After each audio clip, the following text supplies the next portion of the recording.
All right, so we're going to do step by step to create a landing page that is usable as a digital brochure and contains several elements.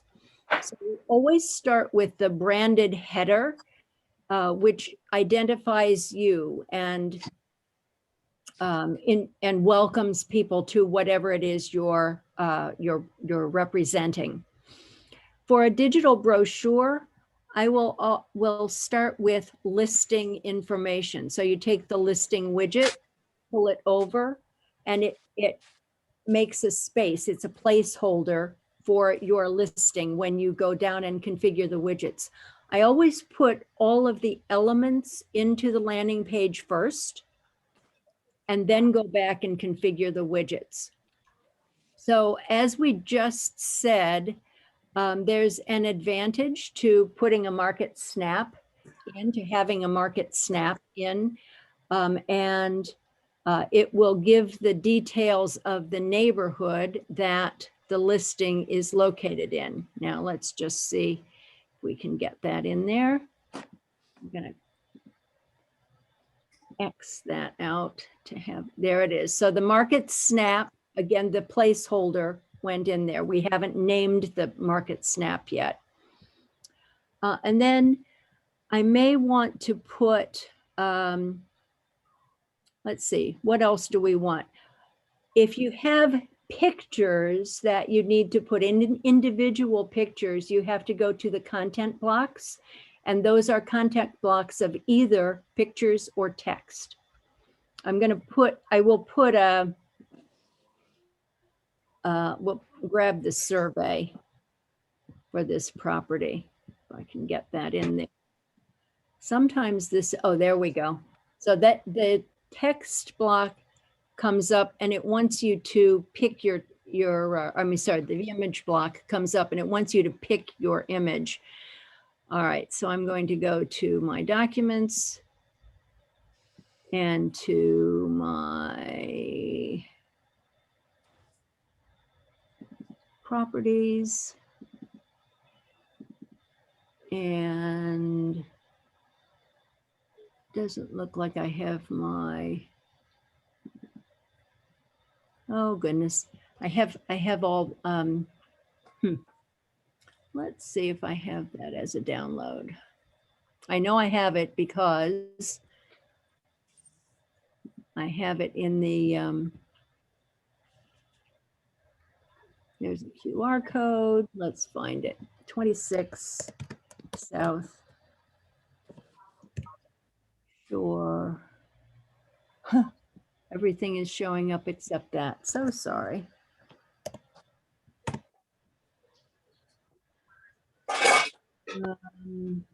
All right, we'll put you have to have a JPEG to put it into the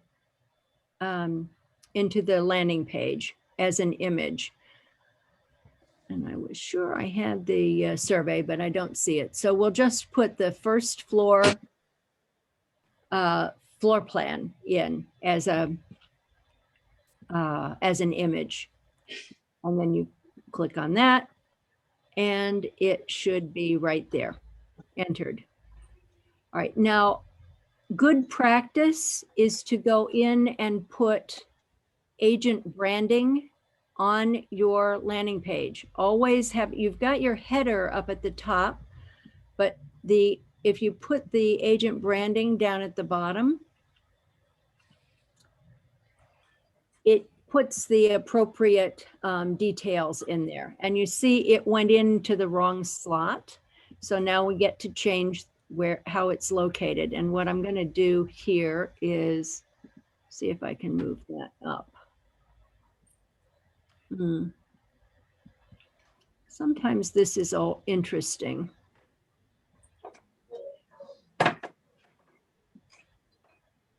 There we go. I pulled it down. All right, so now we've got that and we've got that. And the last thing is, you see this widget that says legal footer? Always a good practice to put that in too. And let's just see if that will go into the right place.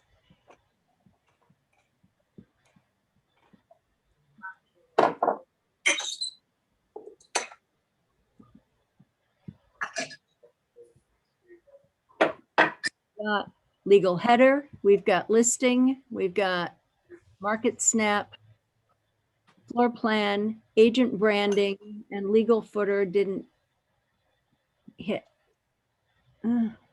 It doesn't.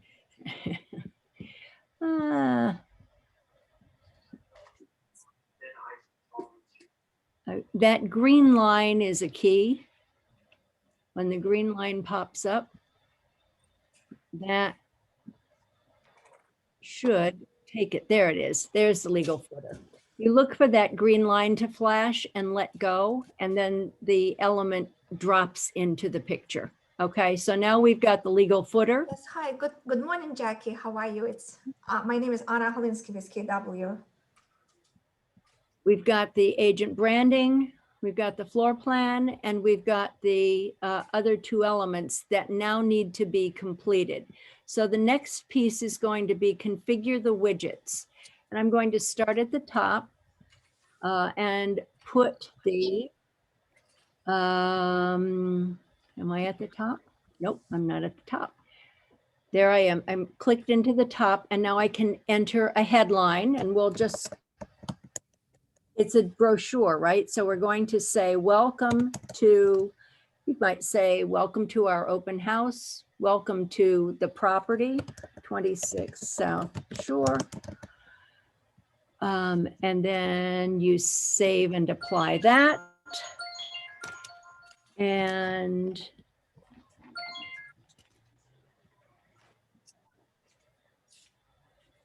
there it is. So that's in place.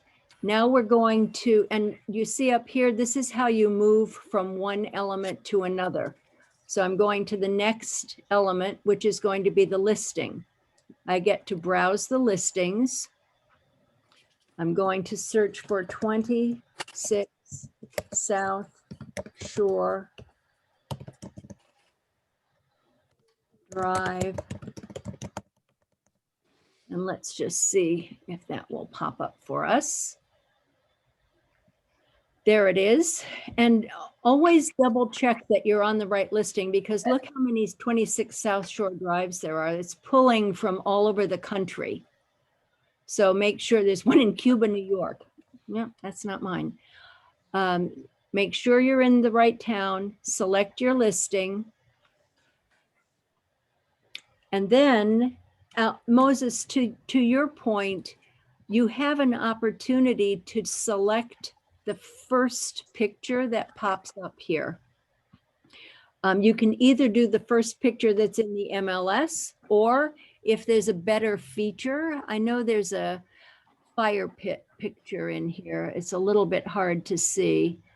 I think it might be this one. Let's choose that one and save and apply. And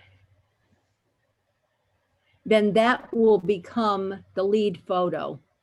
What you can choose your lead photos.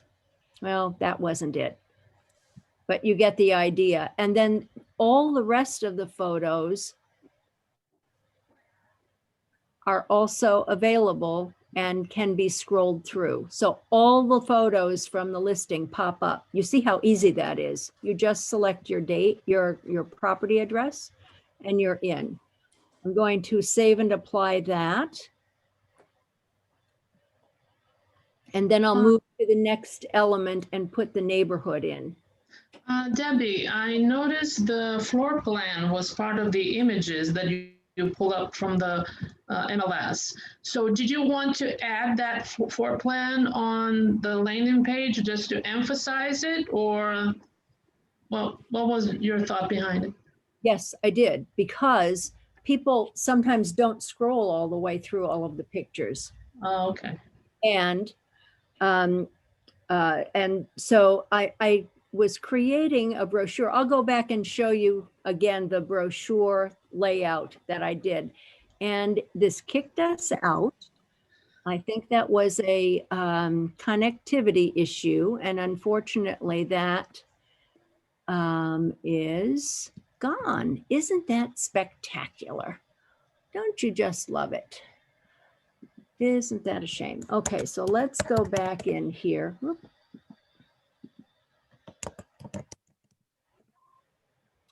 And Debbie, I just want to say, it actually is not discouraging to me because sometimes these things happen to me in technology, and it's so nice that it happens to someone, not nice, but you know what I mean. I'll tell you, doing a live demonstration is always interesting. You have to be flexible. You have to be ready for that to happen. And I hope, because I had done my saves on the elements, that might still be there, but it also might not be there. So we'll be prepared for whatever. We're going to the landing page. No, just my last digital brochure is there. Which I will, unfortunately, I can't edit on this because it's published. And so I'll just share, who asked that question? Lloydie asked that question about why I added that. You have access to all the pictures, and yet people tend to just scroll through and look. And I think putting the floor plans there, I think makes it feel more like a brochure, an actual brochure. Right. Yes. Thank you. Mm-hmm. That's why I do it that way and put those photos in there. What I'm going to just show you, we'll go back to landing pages, and I'll just do a quickie to show you how to put a neighborhood in. I won't do the rest of it. We'll just focus on that element. Market Snap and how to configure that widget. And we go to the postal code.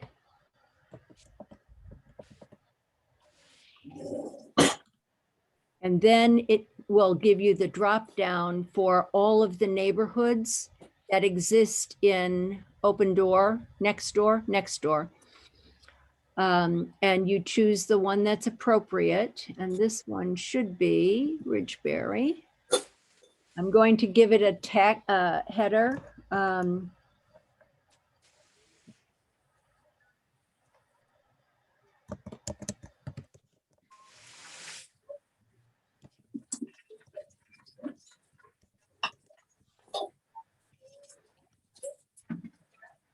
Let's just say, check out the Ridgeberry Market. That's, you are limited in the number of letters. There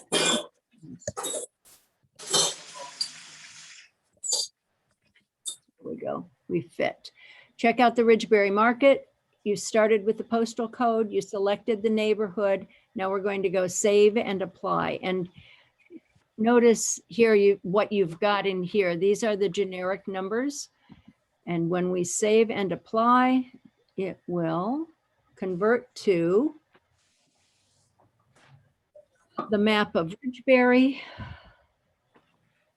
and the stats for Ridgeberry. 4 active listings, 5 pendings, average sold price, average listing price, price per square foot. Kind of cool, right? And together with what's included in that, in the actual listing itself, which typically I would put over the top of this, it's a lot of market information. It looks very nice. Right? I think the look has improved lately, and it looks, very professional, and it looks really nice. It's amazing that we can actually, Command allow us to do this, and we can actually produce something that looks so professional. Yes. Well, and then I'll just show you one more thing, which is,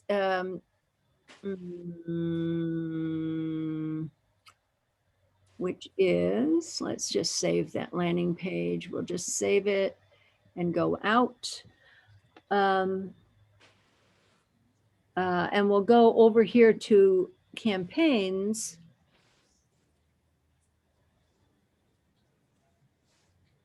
And where you're going to insert this, we'll go up to paid ads. I mean, there are a lot of places you can put it. It's just a URL. So you can even insert it as a hyperlink in an email. It's very functional and very versatile. And we'll quickly create a new campaign. This is the campaign that we did last week. And we have 20 leads from this campaign, 20, no, look at that after. Needs to pop up, come on. Debbie, is it possible to put on top, even on top of the, above the listing, the first picture, is it possible to add a video introducing the property, like a quick video, maybe a minute? 100%. Yeah, Okay. it's definitely an option as well. And that's just another widget, Lloydie, that you pull in. So there are two ways you can add a video. You can either add a URL with the video, and that means it has to be hosted someplace like YouTube. Okay. That's the way I usually do it. I usually put my videos up on YouTube. I make them private, I think is the designation, and then it's available if people have the link, so people can see it. It makes it public but not public. And the other way is with a .mov or .mp4, but that has to be a short video. If you're uploading an actual file, video file, as opposed to a URL, the video file has to be small. It couldn't be more than probably 20 seconds or so. Okay. Okay, thank you. And then this is what the ad looked like last week. Can I just ask you another question? Because I've been looking at, I mean, not necessarily real estate, but some videos that, emails and etc. And I see those websites or those messages that look very sleek. Usually they're not videos from YouTube. It doesn't have the YouTube, at the bottom. And it looks very clean, very elegant. Do you know how those videos are uploaded? So a lot of people are using BombBomb.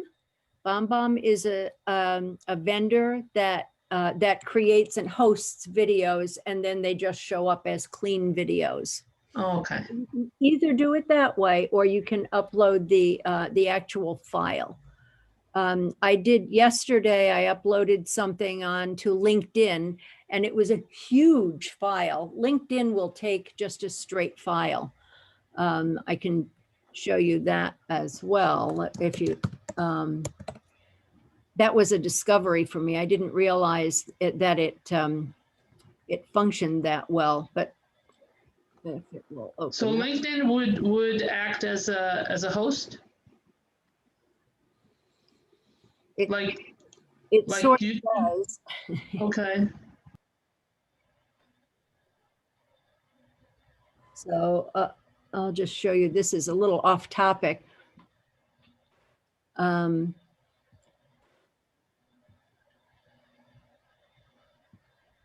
This was a video that we did to spotlight one of our the merchants in town, and you see it doesn't have anything around it.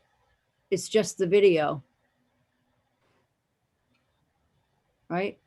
Yeah, and how long is the video? This is 3 minutes long. Okay. Yeah. Yeah, it's a huge file. It's an absolutely huge file. So there you can, I mean, all of the different channels that you use have different requirements and different standards. So you have to become a little bit familiar with where you can do what. To put this into a campaign as a video link in a campaign, it would have to be a URL. because it just won't sit there. It won't work there.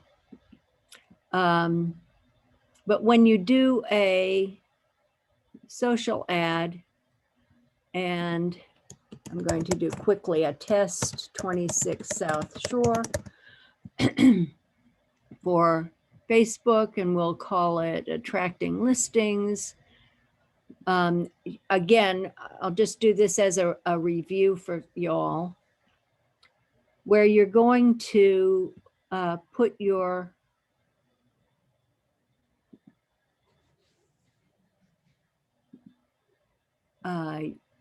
you can either do a video here, and you can select the media, and here it gives you this wants it to be either a file from your computer, right? I know my file would be way too big for right here, or an embed of a linked video. And that would be a video URL. I don't know that this is going to be, let's just test this out, and then I'm going to let you all go. We'll just go to here, and here.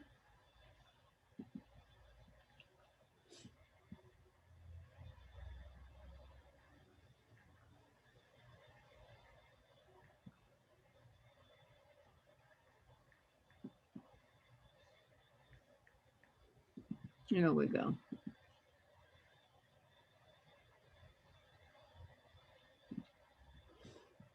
And we'll pull that up.